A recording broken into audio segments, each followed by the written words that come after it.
Atom 1 से $44 तक गया। एक बार फिर ये अपने बुल रन की तैयारी कर रहा है। कॉस्मोस चेन के इस टोकन और इसके मसाइल को समझना बहुत जरूरी है, क्योंकि इसके बगैर ना मार्केट मुकम्मल है और ना ही अगला बुल रन मुकम्मल होगा। मैं इस वीडियो में सबसे पहले आपको अपने ख्यालात बताऊंगा ताकि कोई कंफ्यूजन ना हो, क्योंकि मैं कॉस्मोस का फैन हूं, लेकिन इसने ही मुझे सबसे ज्यादा नुकसान पहुंचाया है। तो ये क्या कहानी है, आए इसको जानते हैं। मैं हूं अली रेहान और आप देख रहे हैं crypto Baba. So let's dive in.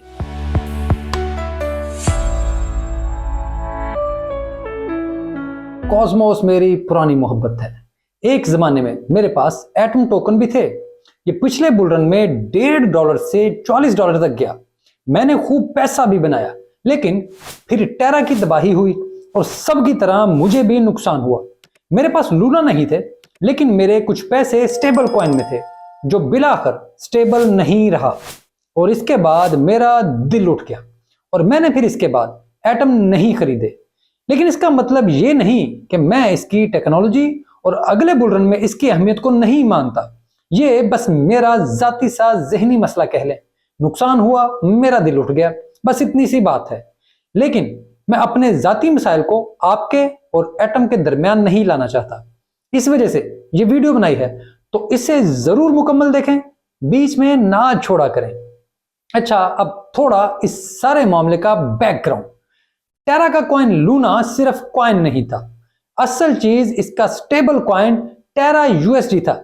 यह इतना बड़ा स्टेबल कॉइन था कि पूरे कॉस्मोस नेटवर्क पर लिक्विडिटी इसी में मौजूद थी। यानी जिसको भी स्टेबल कॉइन में पैसा रखना होता था वो TUSD इस्तेमाल करता था। जो नया पैसा भी आता था वो TUSD में ही आता था।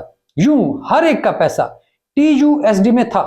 कॉस्मोस पर बनने वाले तमाम प्रोजेक्ट्स की स्टेबल कॉइन बैकिंग भी TUSD में थी। फिर हमने ये तबाही देखी, ऐसी तबाही देखी कि सब कुछ जीरो हो गया। इस वजह से कॉस्मोस पर मौजूद तमाम प्रोजेक्ट्स को बहुत नुकसान पहुंचा।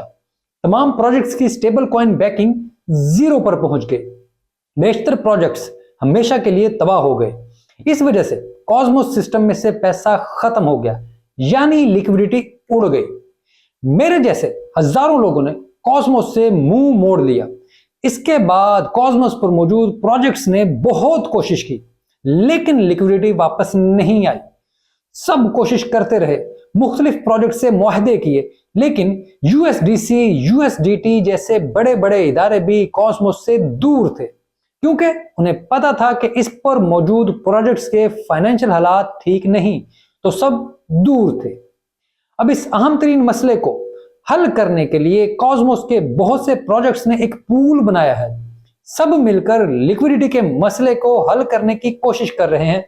ऐसे लगता है कि सब ने इत्तेफाक में बरकत है वाली कहानी पढ़ी है और अब सब मिलकर कोशिश कर रहे हैं कि यह मसला हल हो। इस काम के लिए wormhole protocol, swing aggregator, Tashi protocol, Evmos network ने पार्टनरशिप की है। ये चारों मिलकर अब सर्कल से USDC और USDT को नेटिव लॉन्च करना चाहते हैं, ताकि बाकी ब्लॉकचेन्स की तरह कॉस्मोस पर भी दोबारा नया इकोसिस्टम खड़ा किया जा सके।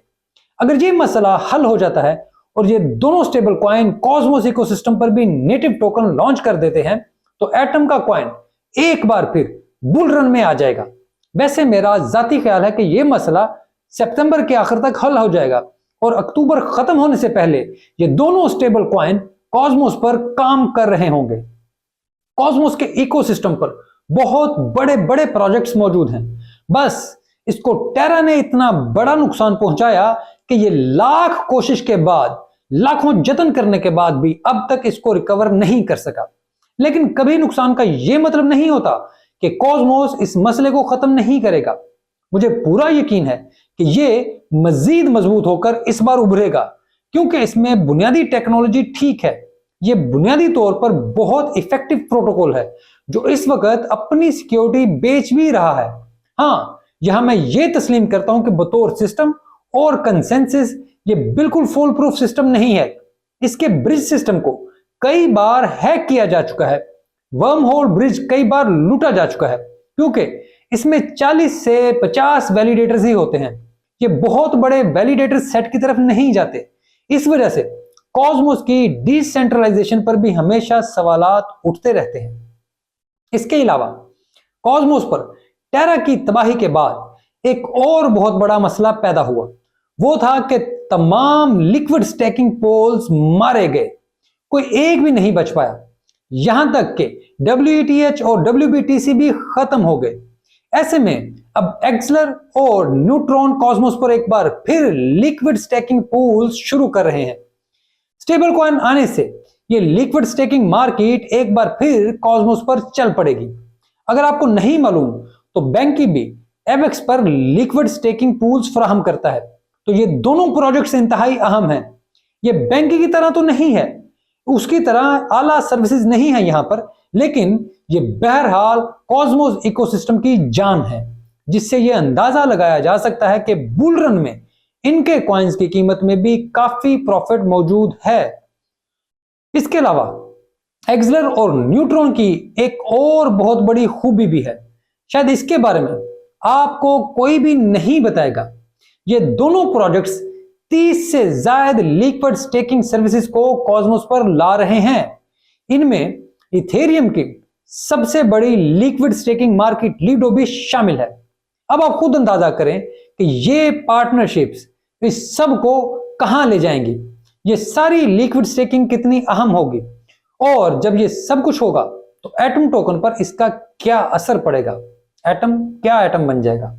इस वक्त एटम टोकन के लिए अगर कोई सबसे बड़ी खबर है तो वो SEC केस है, जिसमें अमेरिकी सिक्योरिटी एंड एक्सचेंज कमीशन ने एटम को सिक्योरिटी करार दिया है।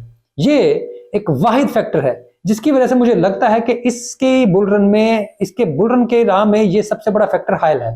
लेकिन जैसे ही लोगों को ये एहसास होगा कि ये कोई बड़ा मसला नहीं और ये सब अब क्रिप्टो में आम हो गया है, तो यकीन रखें कि इस केस का असर भी खत्म हो जाएगा। कॉस्मोस एक ऐसी चेन है जो बस काम करती है। मुझे इनके काम का अंदाज भी बहुत पसंद है, लेकिन मैं इन सब के बाद भी इसमें जाने का कोई इरादा नहीं रखता। उसकी वजह मेरी पर्सनल है, जो मैं बता चुका हूं। बाकी जो लोग मौजूद हैं वो बिल्कुल ठीक जगह पर हैं, और वैसे भी ये सबकी अपनी अपनी मर्जी है, क्योंकि मैं कोई फाइनेंशियल एडवाइजर नहीं हूं। अगर आपको ये वीडियो पसंद आए तो इसे लाइक जरूर करें, हो सके तो अपनी राय भी कमेंट्स में दें और घंटी भी बजा दिया करें। अपने क्रिप्टो में दोस्तों के साथ वीडियो भी शेयर करें, क्योंकि इसके बगैर मेरा चैनल ग्रोथ नहीं कर सकता। अब तक की ग्रोथ भी आप सबकी वजह से है और आइंदा भी ये आपकी वजह से ही होगी। तो प्लीज ये मेहरबानी जारी रखें। मैंने कमेंट में रिप्लाई करना भी शुरू कर दिया है। उम्मीद करता हूं कि अब आपसे राब्ता मजीद बेहतर हो जाएगा। ये वीडियो देखने के लिए आपका बहुत शुक्रिया।